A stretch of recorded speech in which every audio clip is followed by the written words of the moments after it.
Everyone, welcome to my channel success tips. আমি কোহেলি আজকে তোমাদের সঙ্গে আলোচনা করতে আসলাম জাতীয় আয়ের আরেকটা নতুন টপিক। জাতীয় আয়ের আরেকটা নতুন টপিক হচ্ছে census of expenditure method or expenditure method, ব্যয় শুমারি পদ্ধতি বা ব্যয় পদ্ধতি। ব্যয় শুমারি পদ্ধতি বা ব্যয় পদ্ধতিতে আমাদের কি আসছে আমি একবার সংজ্ঞাটা বলছি। যারা ইউটিউব থেকে দেখে ক্লাস করবে তারা পজ করে করে লিখবে, আর যারা আমার কাছে এখন লাইভ ক্লাস করছো তাদের তো লেখা হয়ে গেছে। আমি একবার বলছি, কোনো দেশের একটি নির্দিষ্ট সময়ে, যেমন এক বছরে দেশের মোট ভোগ ব্যয় ও মোট বিনিয়োগ ব্যয় যোগ করলে জাতীয় আয় পাওয়া যায়। এই জাতীয় আয়ের পরিমাপের এই পদ্ধতিকে বলা হচ্ছে ব্যয় পদ্ধতি। এবার এখানে মেনলি যেটা এতে কি বলে অজয় কুমার নন্দীতে যেটা লেখেনি, আমি এখানটা একটুখানি দেখাই।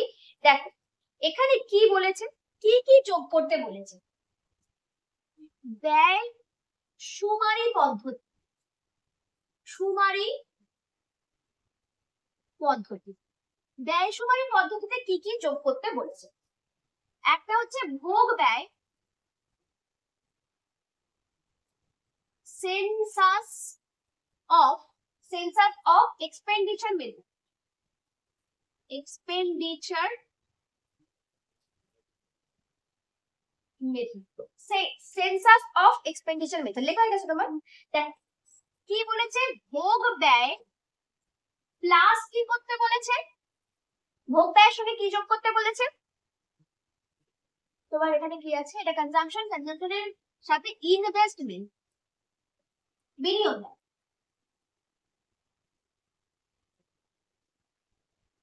বিনিয়োগ ব্যয়, শুধু বিনিয়োগ ব্যয় নয়, এখানে আরো আমাদের যেটা যোগ করতে হবে সেটা হচ্ছে সরকারি ব্যয়টাকেও যোগ করতে হবে। শুধু এইটুকু লিখলে হবে না, বিনিয়োগ ব্যয়। আচ্ছা দেখি তোমার বইটা, দেখি কি আছে। না ঠিক আছে, তো আমাদের এই ভোগ ব্যয় মানে হচ্ছে লেখো, ইংলিশটা লেখো, consumption expenditure plus investment expenditure. এখানে কনজাম্পশনকে আমরা সি দিয়ে ডিনোট করব, এটা আই দিয়ে ডিনোট করব। এটা হচ্ছে জাতীয় আয়। জাতীয় আয় ইজিক্যাল টু, জাতীয় আয়কে কিভাবে ডিনোট করা হয়, ওয়াই। তার মানে Y equal to C plus I, Y equal to C plus I. Y হচ্ছে ন্যাশনাল ইনকাম, ওয়াই হচ্ছে ন্যাশনাল ইনকাম।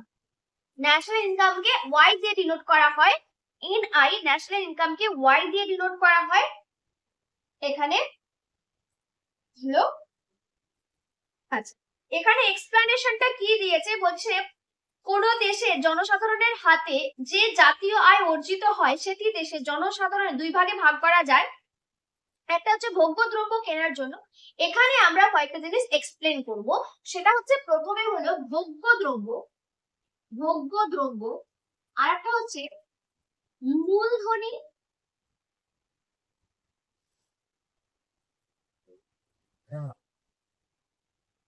ভোগ্য দ্রব্য ক্রয়। আচ্ছা, ভোগ্য দ্রব্য ক্রয় আর মূলধন গঠন,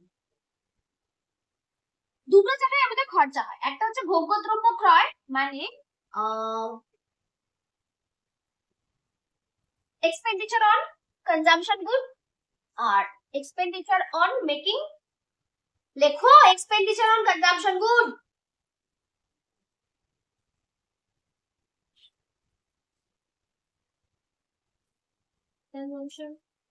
consumption good, expenditure on consumption good, আর একটা হচ্ছে expenditure on capital good।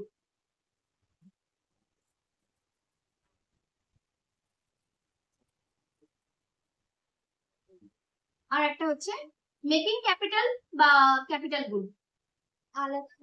হ্যাঁ, এক্সপেন্ডিচার অন ক্যাপিটাল গুড দুটো আলাদা আলাদা। ওকে 5 মিনিট খাইয়ে যা রান্না করে। আচ্ছা আচ্ছা দাঁড়াও। এবার এখানে আমাদেরকে ভোগ্য দ্রব্যটা আগে জানতে হবে বা কনজাম্পশন গুডটা জানতে হবে, আর মূলধনী দ্রব্য বা মূলধন গঠনটা কি জিনিস জানতে হবে। এই যে ধরো আমরা যেগুলো খাই জেনারেলি, সেইগুলো আমাদের কনজাম্পশন গুড বা ভোগ্য দ্রব্য সাধারণত হয়ে থাকে। আর যেগুলো মূলধন গঠন মানে এই যে ধরো এই পেনটা আমার কি কাজে লাগছে, পড়ানোর কাজে লাগে, তাই তো।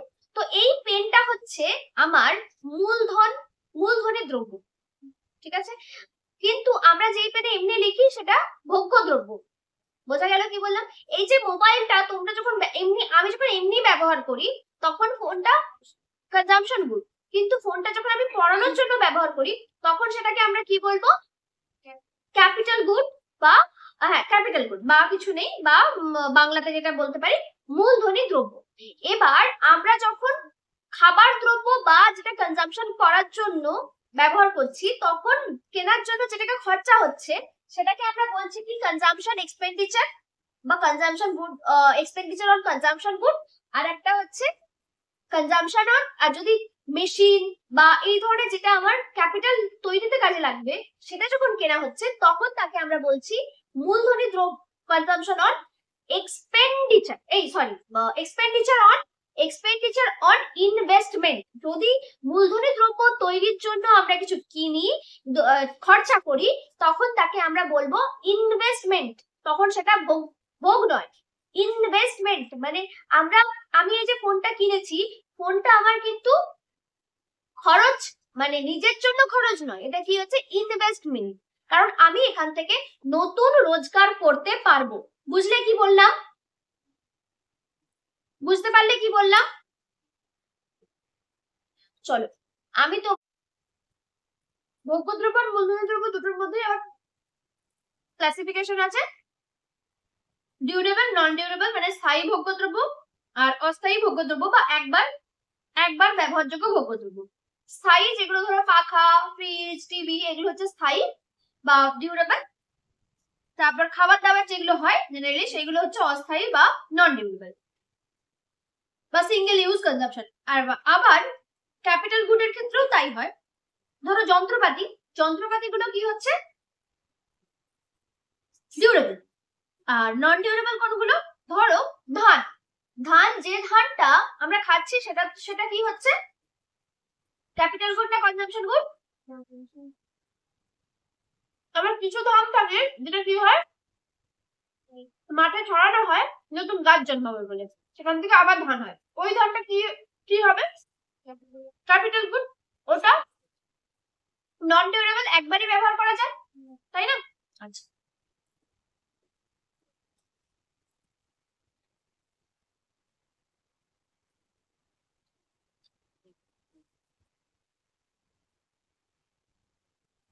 এবার বলছে বিনিয়োগ কাকে বলে, লিখে রাখতে পারবে। তুমি তো এইভাবে লিখতে পারবে না, আমি ওদেরকে বলি তারপর বোঝাচ্ছি। একটি নির্দিষ্ট সময়ে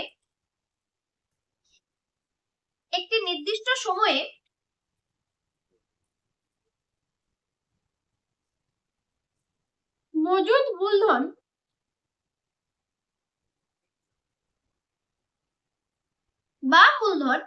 একটি নির্দিষ্ট সময়ে মজুদ মূলধন বা মূলধন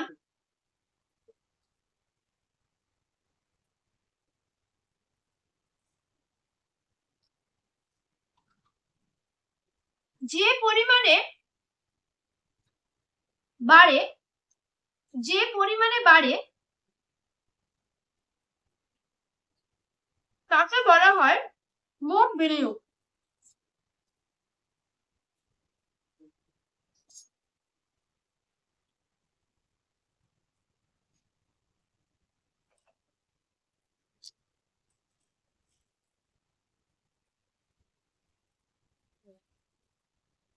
একটি নির্দিষ্ট সময়ে মজুদ মূলধন বা মূলধন যে পরিমাণে বাড়ে তাকে বলা হয় মোট বিনিয়োগ।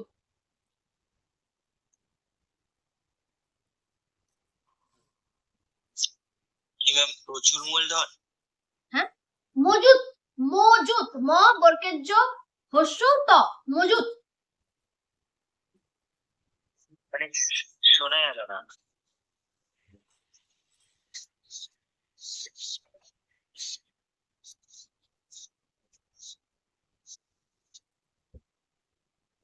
মজুদ মূলধন দেখতে পেয়েছো?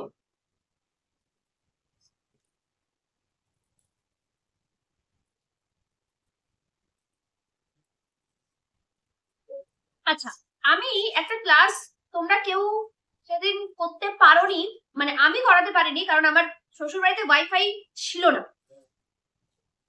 তখন আমি ভিডিওটা দিয়েছিলাম, কে কে ওই ভিডিওটা দেখেছো জানি না।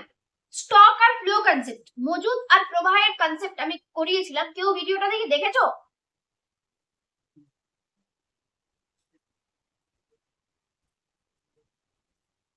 স্টক আর ফ্লো, মজুদ আর প্রবাহ বলে একটা একটা ছোট্ট ভিডিও করেছিলাম, কেউ দেখেনি।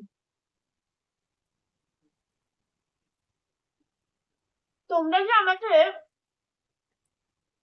আগের মাসের চেয়েছিলে, প্লেলিস্ট চেয়েছিলে, তার মধ্যেই তো আছে, দেখোনি কেন?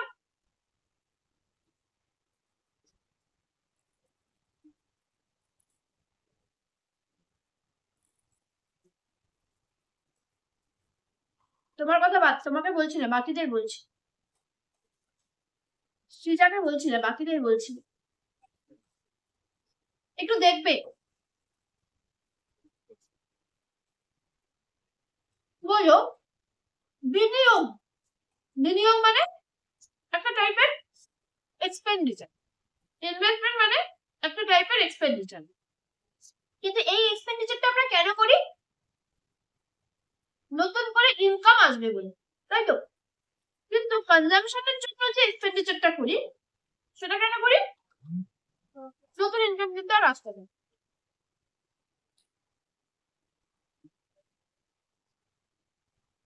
মজুদ আর প্রবাহ, মজুদ বলতে ম্যাম আমার কাছে 23-এর কোশ্চেনটা আছে, আমার কাছে 23-এর কোশ্চেনটা আছে কিনা দেখতে হবে, আছে হয়তো। যেটা বলছিলাম, মজুদ আর প্রবাহ, প্রবাহ বিনিয়োগ মানে বা ইনভেস্টমেন্ট মানে এক ধরনের এক্সপেন্ডিচার। যখন আমরা এক্সপেন্ডিচার করছি তখন হাত থেকে টাকা কি হচ্ছে, বেরিয়ে যাচ্ছে, এইটাকে আমরা বলবো ফ্লো, ফ্লো বলবো, ঠিক আছে? আর যদি হাতে কোনোভাবে টাকা থেকে যায় তখন কি বলবো? স্টক। বোঝা গেল? স্টক বা মজুদ। প্রবাহ হচ্ছে হাত থেকে টাকা যখন বেরোচ্ছে সেই পরিস্থিতিটাকে আমরা বলছি প্রবাহ বা ফ্লো। আর যদি কোনোভাবে থাকে, কোনো জায়গাতে থাকে, তখন তাকে আমরা বলবো কি? স্টক বা মজুদ। বোঝা গেল? এবার বিনিয়োগ,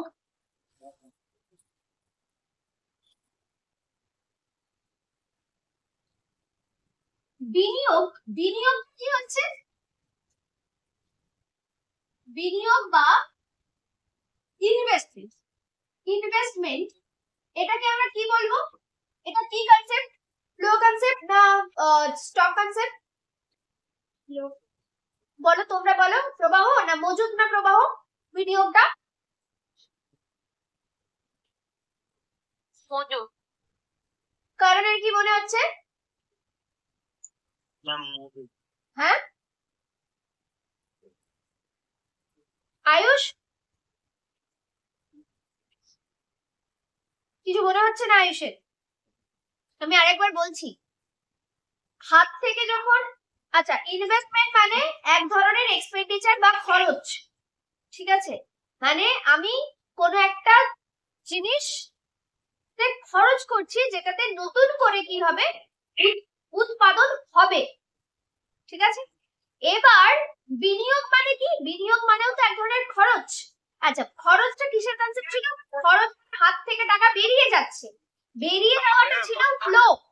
আমি যখন কথা বলবো তোমরা কেউ কথা বলবে না, যখন তোমাদেরকে সুযোগ দেব তখন কথা বলবে। তার কারণটা হচ্ছে আমি বলছি, তোমরা যদি বলো আমি কারোর কথা শুনবো না, শুনতে পাবো না আর শুনবোও না।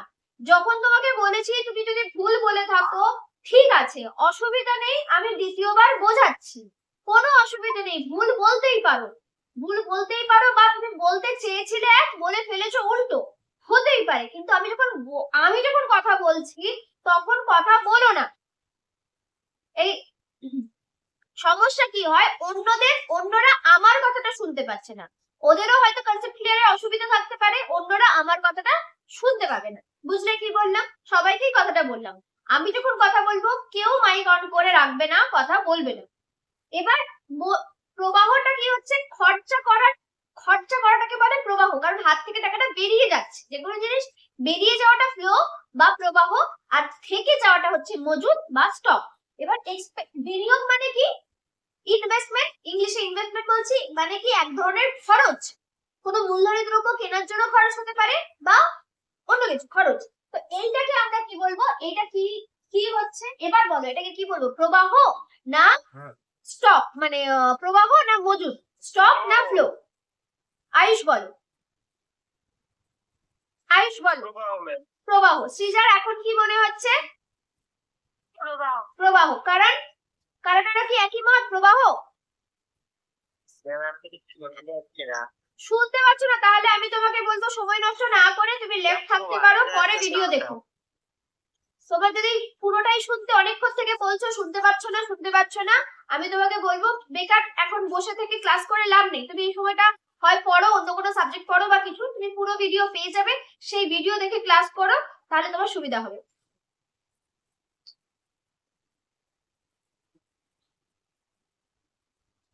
সবাইকেই একই কথা বলছি, যেমন কি বলে, লুৎফা লেফট হয়ে গেছে, ও শুনতে পাচ্ছে না।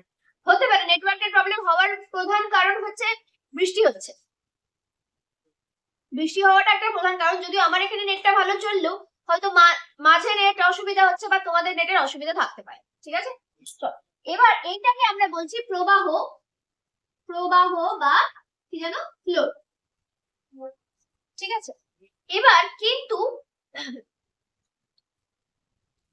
এটা মূলধন বা ক্যাপিটাল, মূলধন বা, আচ্ছা তোমরা কিন্তু অন্য জায়গায় লেখো, আমার জায়গা নেই বলে আমি এরকম একটা মাঝখানে জায়গা লিখে দিয়েছি, তোমরা নিচে লেখো, তোমরা মাঝখানে লিখেছো। আচ্ছা ঠিক আছে, মূলধন বা ক্যাপিটাল, ক্যাপিটালটাকে আমরা কি বলবো, ক্যাপিটাল মূলধনকে আমরা বলবো স্টক বা মজুদ, তাই তো?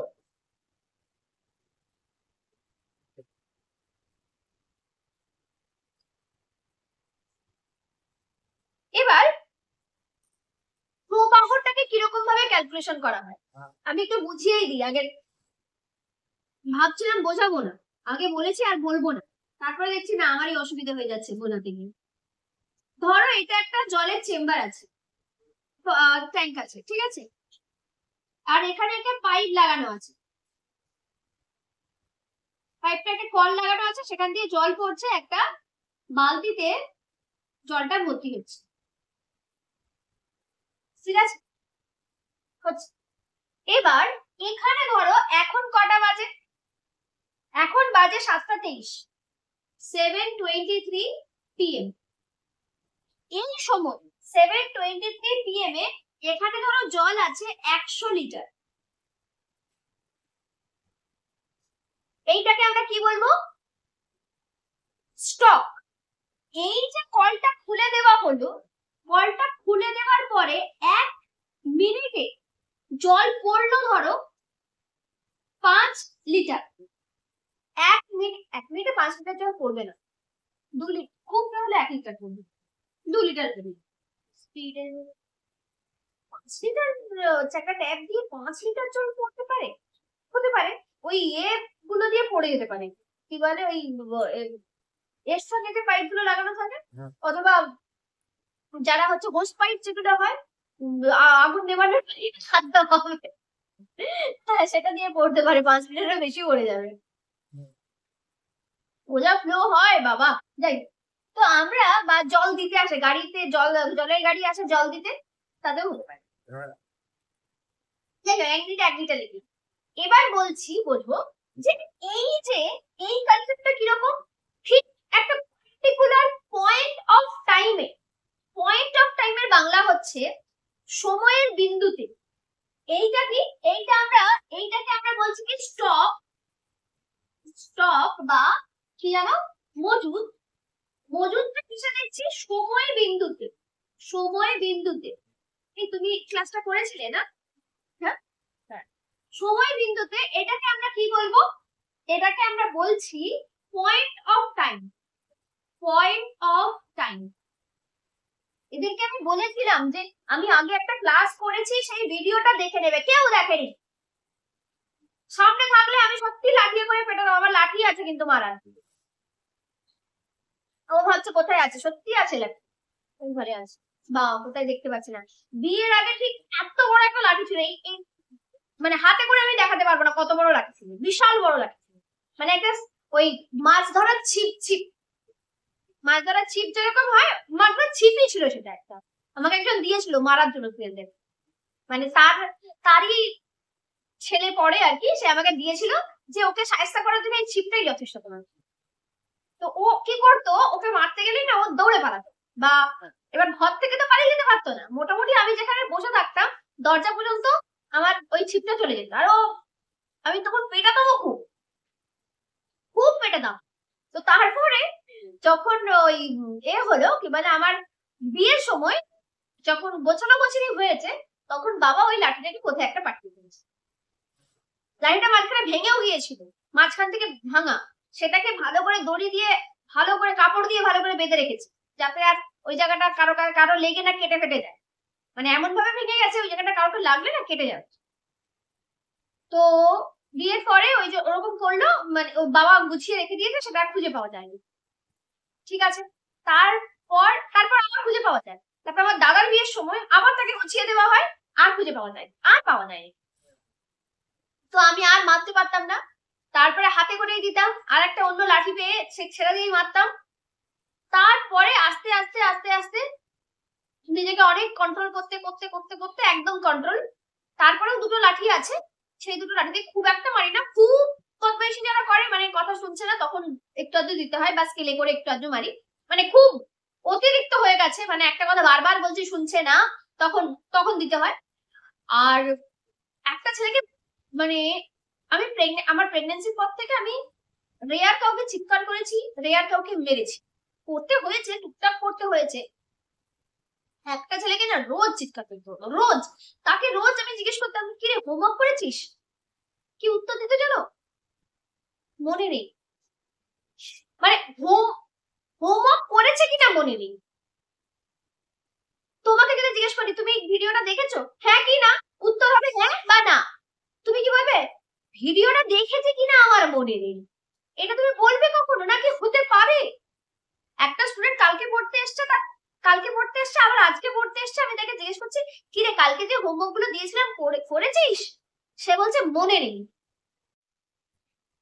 এখানে বলছে আমরা এটা মেজার করছি যে একটা টাইম, সেই টাইমে কতটা আছে। আর এখানে দেখছি এখানে কিন্তু কোনো টাইম লিখিনি, এখানেও একটা টাইম লিখেছি। এখানে কি লিখেছি? 1 মিনিট। এখানে আমি একটা point of time K mention করেছি, আর এইটাকে আমরা বলবো period of time. Period of time তোমরা ইংলিশ গুলো অবশ্যই লিখে রাখবে, যারা বাংলাতেও তারা ইংলিশ গুলো অবশ্যই লিখে রাখবে। এটাকে বলবো সময়কাল।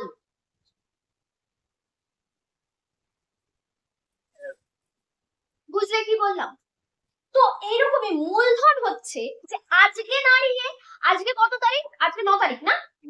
9 তারিখ, মে মাসের 9 তারিখে কতটা টাকা আমার কাছে আছে, বা কতটা টাকাই ধরে নাও, এখন টাকা দিয়ে বুঝলেই সুবিধা হবে, কতটা মোবাইল আছে, কতটা মেশিন আছে, এটা না বুঝে আমরা যদি টাকার কনসেপ্টেই চলে যাই, যে কতটা টাকা আমার কাছে আছে, সেটা আমার কি হবে? স্টক, মূলধন। আর আমি কতটা টাকা খরচা করে এসেছি, সেটা হয়ে যাচ্ছে কি কি বলে প্রবাহ বা ফ্লো। এবার বলছে কোন দেশে 2004 সালে 1 জানুয়ারি মূলধনের পরিমাণ ছিল 5,000 কোটি টাকা, 2005 সালে 1 জানুয়ারি তার পরিমাণ হয়েছে 7,000 কোটি টাকা। তাহলে 2005 সালে 1 জানুয়ারি বিনিয়োগ 7,000 কোটি টাকা মাইনাস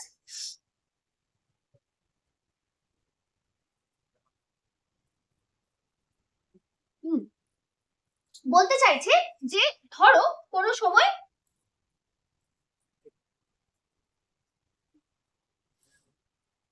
আমি কোন জায়গাটা মুছবো, এটাই মুছে দিই, নিশ্চয়ই মুছে দিচ্ছি।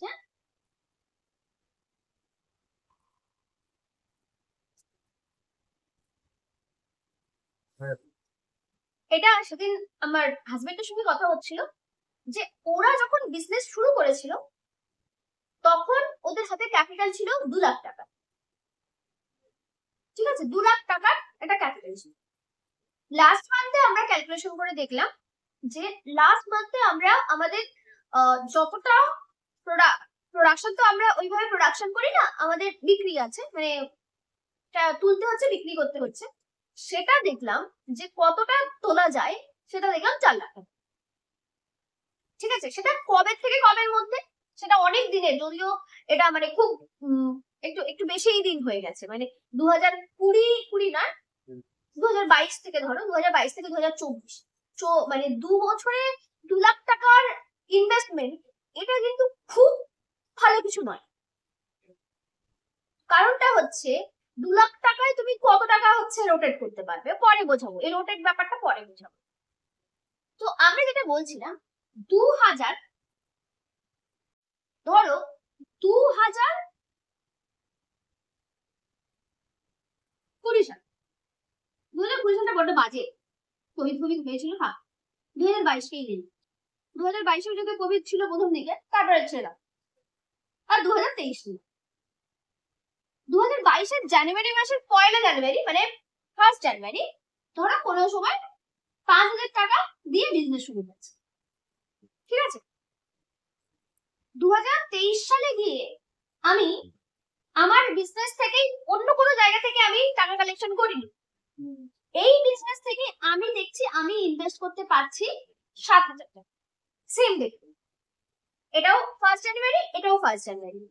তার মানে আমার এখানে বিনিয়োগ হয়েছে কত, এখানে ইনভেস্টমেন্ট কত হয়েছে, ইনভেস্টমেন্ট হয়েছে হলো 2,000 টাকা। বোঝা গেছে? এই দুটোই কিন্তু মূলধন, দুটোই ক্যাপিটাল, কারণ এই টাকা দিয়ে আমি বিজনেসটা শুরু করেছি।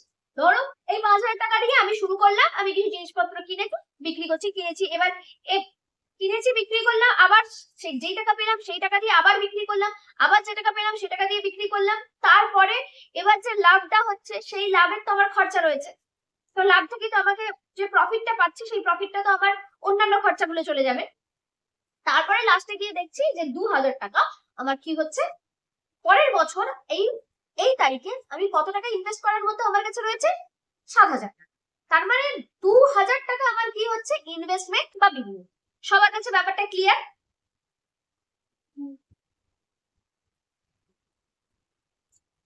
আচ্ছা, কনজাম্পশন বুঝতে আমাদের কোনো অসুবিধা হয় না, কনজাম্পশন বুঝতে আমাদের কিচ্ছু অসুবিধা হয় না, যে টাকা খাচ্ছি পড়ছি, এটা যে খরচা করছি সেটা হচ্ছে কনজাম্পশন। কিন্তু বিনিয়োগ বুঝতে আমাদের অসুবিধা হয়। আরেকবার বলবো? হ্যাঁ ম্যাম। 2022 সালের 1 জানুয়ারি তুমি কোনো বিজনেস শুরু করেছো, 5,000 টাকা দিয়ে বিজনেসটা শুরু করেছো, 5,000 টাকার জিনিসপত্র কিনে তুমি একটা দোকানের সাথে যেয়ে বসেছো, বিক্রি হয়েছে 5,000 টাকারই বিক্রি হয়েছে ধরে নিলাম, বিক্রি করার পরে তোমার কিছু লাভ হয়েছে, সেই লাভ থেকে তোমার সংসার খরচ, যাবতীয় খরচ চলবে, তাই তো? তারপরে তুমি সেখান থেকে 5,000 টাকাটা তুমি আবার ইনভেস্ট করলে, কি 5,010 টাকা ইনভেস্ট করলে, একটা ওই যেটা প্রফিট হয়েছে সেই প্রফিট থেকে একটু নিয়ে করলে, এরকম করতে করতে সারা বছর করতে করতে তুমি পরের বছর জানুয়ারি মাসে গিয়ে দেখছো যে তুমি আজ ওই দিন, মানে 1 জানুয়ারি, কত টাকার আবার জিনিস কিনতে পারবে তোমার দোকানে সাজানোর জন্য। তুমি দেখছো যে তোমার কাছে আছে 7,000 টাকা। বুঝলে কি বললাম? হ্যাঁ ম্যাম। তার মানে তুমি এই যে সারাটা বছর ধরে তুমি কত টাকার ইনভেস্টমেন্ট বা কতটা এক্সট্রা ইনভেস্টমেন্ট এখন করতে পারছো, সেটাই হচ্ছে কি বিনিয়োগ। বুঝলে? বলো। ঠিক আছে, হ্যাঁ ম্যাম, এবার বুঝতে পারছি। এবার বলছে যে আমরা একটা বছরে তাহলে এখানে বিনিয়োগ আমরা কত ধরবো, বিনিয়োগ 2000 টাকা। এটাকে এইরকম ভাবে আমরা যদি সব বিনিয়োগকে ধরি এবং সব কনজাম্পশনকে ধরি, তাহলে আমরা কি পাবো? তাহলে আমরা পাবো জাতীয় আয়। মানে তুমি আমি খাবার দাবার কেনার জন্য যে খরচা করছি সেই খরচাটাও ধরছি, আবার বিজনেস করার জন্য যে টাকাটা বিনিয়োগ করছি সেটাকেও ধরছি, ইনভেস্টমেন্টটাকেও ধরছি। তাহলে আমরা কি পেয়ে যাব? জাতীয় আয়টা পেয়ে যাব। কিরকম ভাবে একটু আরেকটু এক্সপ্লেন করি। ধরো আমি ভাত খাবার জন্য বা আমার খাবার দাবারের খরচা হচ্ছে, সারা বছরে আমার খাওয়া দাওয়ার খরচা হচ্ছে পার ডে যদি 100 টাকাও হয় তাহলে 365 ইন্টু 100 মানে হচ্ছে 36500, 36,500 টাকা। আজকের দিনে দাঁড়িয়ে কলকাতা শহরে কিন্তু একজন লোকের সারাদিনের খাওয়া খরচা মিনিমাম 100 টাকা। 100 টাকায় হয় না, তাই না? গ্যাসের যা দাম 100 টাকায় হয়। তুমি ভাবো একটা লোকের শুধু খাওয়া খরচাই 36,500, কি অবস্থা দেখুন। এবার এটা গেল। এবার ধরো আমি বিজনেস করেছি, আমি ধরো 10,000 টাকা দিয়ে বিজনেস শুরু করেছি আর সেটা এখন দাঁড়িয়েছে 15,000 টাকা। তাহলে আমার 10,000 টাকা দিয়ে শুরু করেছিলাম আর এখন হয়েছে 15,000 টাকা। তার মানে আমার বিনিয়োগ কত? বিনিয়োগ হচ্ছে 5,000 টাকা। তাহলে টোটাল আমার খরচা কত হলো? 5,000টা ভুল জায়গায় লিখে দিয়েছি।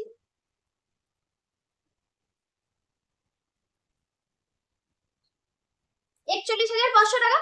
একটা লোক, আমি একটা লোক, তাই তো? এবার এইটা আমার টোটাল খরচা হয়েছে। বিনিয়োগের সময় আর কোথায় কোথায় খরচা হচ্ছে? বিনিয়োগের সময় কিন্তু অনেকগুলো জায়গাতে, শুধু মূলধনী দ্রব্যই বলো, ঠিক আছে, মূলধনী দ্রব্য কেনার জন্য খরচা হচ্ছে। এই পুরোটাকে যদি ক্যালকুলেশন করি আমাদের পুরো যত খরচা, দেশের যত খরচা বেরিয়ে আসবে। কেন? ধরো আমি যে টাকাটা, আমি এখানে কিন্তু কোনগুলো নিচ্ছি না, অত অত কঠিন কনসেপ্টে আর গেলাম না, গুলিয়ে ফেলতে থাক, দরকার নেই। এবার এইটাকে আমরা বলছি কি, এইরকম ভাবে যদি আমরা মেজারমেন্ট করি তখন তাকে আমরা বলবো কি ব্যয় সুমারি পদ্ধতি। ঠিক আছে? ব্যয় সুমারি পদ্ধতিরও কিছু সাবধানতা রয়েছে। আগের দিন আমরা সাবধানতাগুলো আলোচনা করছিলাম। সেটা হচ্ছে, আমি তোমার বইটা দেখবো, একটু পরে দেখছি, আগে বলে দিই প্রিকশন আছে তোমার বইতে। প্রিকশন হলো একই রকম। যদি আমরা পুরনো বাড়ি বিক্রি করি বা পুরনো গাড়ি বিক্রি করি, নতুন যে টাকা আসবে সেটাকে ধরবো কি ধরবো না? আগেও পড়েছো, একই একই প্রিকশন একই। নতুন বাড়ি বা গাড়ি যদি কিনি, আমার এক্সপেন্ডিচার, সেটাকে ধরবো কি ধরবো না? ধরবো না, ধরবো না। কারণ বাড়িটা যখন তৈরি হয়েছে বা গাড়িটা যখন তৈরি হয়েছে সেই বছর যে কিনেছিল তার বেলা ধরা হয়েছে, নতুন তো না, তাই নতুন প্রোডাকশন নয় বলে ধরবো না।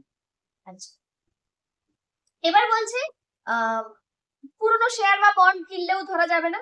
তারপর তোমার ট্রান্সফার ইনকাম, মানে আমরা কোনো কিছু প্রোডাকশন না করে যদি ইনকাম করি সেটাকেও ধরবো না, বা প্রোডাকশন না করে যদি খরচা করি সেটাকেও ধরবো না। হস্তান্তর ব্যয় বলেছে, মানে হস্তান্তর আয়ের কথা বলেছে, ব্যয় বলে কিছু হবে। আচ্ছা, ব্যয়, এই হস্তান্তর ব্যয় ধরো পেনশন বা কিছু, এইটা যে যারা খরচা করছে, গভর্নমেন্ট যে খরচা করে, গভর্নমেন্টের যে এক্সপেন্ডিচার, এটাকে ধরা হবে না। আর একটা জিনিস তোমার বইতে লিখেছে, ওই ইন্টারমিডিয়েট গুড কেনার ব্যাপারটা লিখেছে।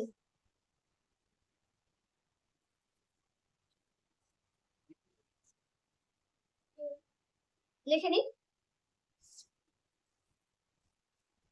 বলছি,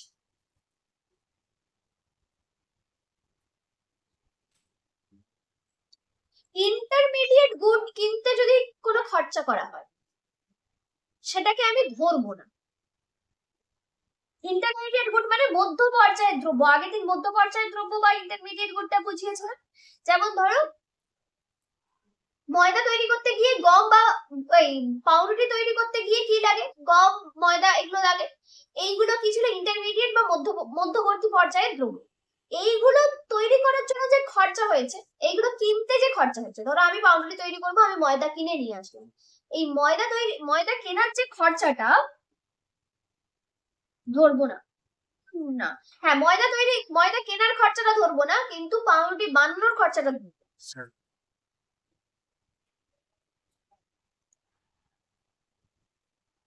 আচ্ছা, এইটা গেল ব্যয় সুমারি পদ্ধতি। এবার আমাদের আর একটা প্রশ্ন, বেশ কমন প্রশ্ন, সেটা হচ্ছে যে জাতীয় আয় পরিমাপ করার যে প্রবলেম গুলো রয়েছে সেগুলো কি। এদের সাথে যেটা বলেছে দেখো, বলছে কনজাম্পশন এক্সপেন্ডিচার মানে হলো ভোগ্যদ্রব্য ভোগ ব্যয় বা ভোগ্যদ্রব্য কিনতে যে ব্যয় হয়, সেটাতে কি হচ্ছে যে আমি এই মুহূর্তে 2024 সালে দাঁড়িয়ে যে টাকা খরচা করছি সেটা হচ্ছে ভোগ ব্যয়, ঠিক আছে।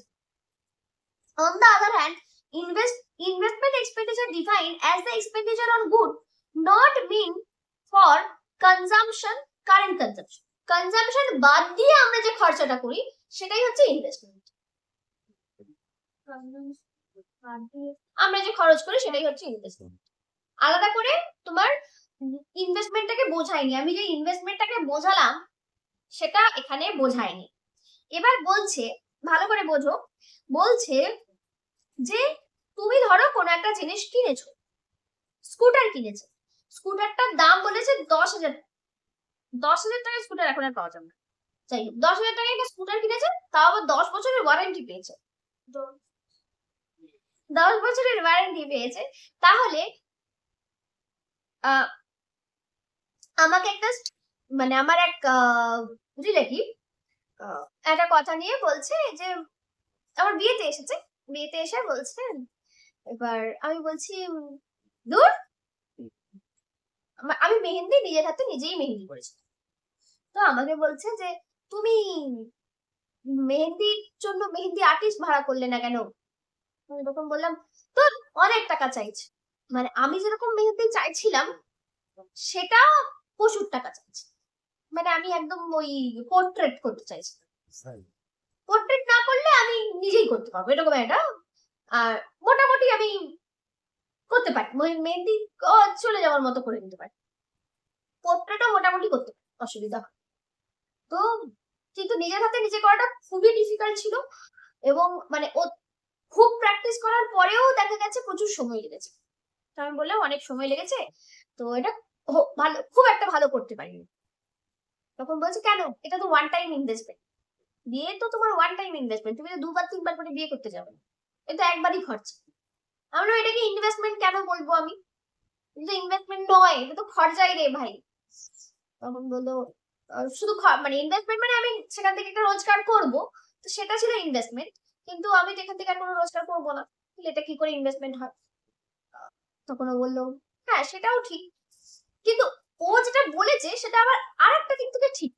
কেন, আমি কিন্তু আমার বিয়ের পুরো ভিডিওগুলোই ইউটিউবে অন্য একটা চ্যানেলে দিই, তো সেই দিক থেকে ওই ওই চ্যানেলটা যদি এখনো মনিটাইজ হয়নি, যদি যখন মনিটাইজ হয়ে যাবে, যদি ওখান থেকে $100 করতে পারি, যদি টাকা পাই, তাহলে বিয়েটাও ছিল ইনভেস্টমেন্ট, তাহলে নয়তো না। কারণ ইউটিউবে ওই যে এখনো $100 এই চ্যানেলটাই করতে পারে, এটা আমার সব থেকে বড় চ্যানেল, এটাতেই এখনো করে উঠতে পারিনি $100, মানে টিম করছে। 2022 সালের জানুয়ারি মাসে মনিটাইজেশন পেয়েছি, আজকে 2024 সালের কত তারিখ, 9ই মে, 2 বছর 6-7 মাস হয়ে গেল, 5 মাস হয়ে গেল, এখনো পর্যন্ত মানে $100 করতে পারেনি। এটা আমার ভুল, আমার ভুল বলতে আমার ইউটিউবের প্রতি মানে ইউটিউব ওইভাবে ওই লেভেলে করি না বলেই পারিনি। আমি যদি ইউটিউবটাকেই মন দিয়ে করতাম, অন্য কিছু মানে ধরো শুধু পড়ানো আর ইউটিউব এইটাকে যদি রাখতাম তাহলে হতো, বা শুধু ধরো তোমাদের পড়াচ্ছি, 11-12 পড়াচ্ছি আর ইউটিউব করছি, এটা করলে হয়ে যেত। কিন্তু আমার ওই হাজি বাজি আরো হাজি বাজি কাজবাজ আছে বলেই এটা করে উঠতে পারিনি, বা ইউটিউবটাকে সেই রকম ভাবে ধ্যান দিতে পারিনি, দিইনি, এটা আমার ভুল, অবশ্যই আমার ভুল। তো সেটা করলে ইনভেস্টমেন্ট, যদি আমি টাকা ওখান থেকে আবার আর্ন করতে পারি তবেই ইনভেস্টমেন্ট, নয় তো ইনভেস্টমেন্ট না। বোঝা গেছে কি বললাম? যে আমরা যখন খরচা করছি সেখান থেকে যদি নতুন ইনকাম করতে পারি তবেই ইনভেস্ট। এখানে কি বলছে যে আমি কোনো একটা কিছু কিনলাম, ভোগ্যদ্রব্যও যদি হয়, ধরো সেই টাকাটা আমি দিয়ে দিলাম, দিয়ে দেওয়ার পরে 10 বছরের ওয়ারেন্টি, মানে প্রত্যেক বছর কি হচ্ছে 1000 টাকা করে কি হচ্ছে ডেপ্রিসিয়েশন, 1000 টাকা করে স্কুটার থেকে নষ্ট হচ্ছে, তাই তো? 10 বছরে গিয়ে স্কুটারটা আর চলবে না। এই যে তার মানে আমি এই বছর কত টাকা ইনভেস্ট করেছি? 10,000। পরের বছর কত হচ্ছে? বলছে না, therefore in the current year consumption expenditure is 1000। মানে আমি একটা স্কুটার 10,000 টাকায় কিনেছি, 10,000 টাকায় কেনার পরে আমি 10 বছর চালাচ্ছি। প্রথম বছরে তার মানে ওই স্কুটারের জন্য কত টাকা খরচা হচ্ছে কনজাম্পশনের জন্য? 1000 টাকা। আর বাকি 9000 কি বলছে? ইনভেস্টমেন্ট। যদি এইরকম ভাবে ইনভেস্টমেন্টকে বোঝানোটা ঠিক নয়, কারণ স্কুটারটা ওইখানে ধরেই নিয়েছে কি ধরনের প্রোডাক্ট, কনজাম্পশন। ঠিক আছে, স্কুটার সবসময় কনজাম্পশন গুড হয় এটা কিন্তু নয়, তাই না? এখন দাঁড়িয়ে তো প্রচুর ছেলে মেয়ে স্কুটারে করে ডেলিভারি দিচ্ছে। শুধু ডেলিভারি বলে না, তোমার ওই কি বলে, কি যেন করে, ওলা স্কুটার, উবের স্কুটার চালায়, bike, OLA bike, Uber bike চলছে আজকাল। ভাই আচ্ছা, এইটাই ছিল এখানে, এটা লিখেছে তোমাদের বইতে। তবে আমার মনে হয় এই এক্সাম্পলটা না দেওয়াই ভালো, আর তেমন কিছু নেই।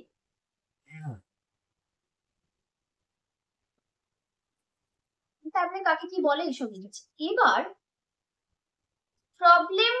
প্রবলেমটা বলি, অ্যাকাউন্ট কি কি প্রবলেম রয়েছে, জাতীয় আয় ক্যালকুলেশন কি কি প্রবলেম রয়েছে। হেডিং দাও, জাতীয় আয় পরিমাপের অসুবিধা।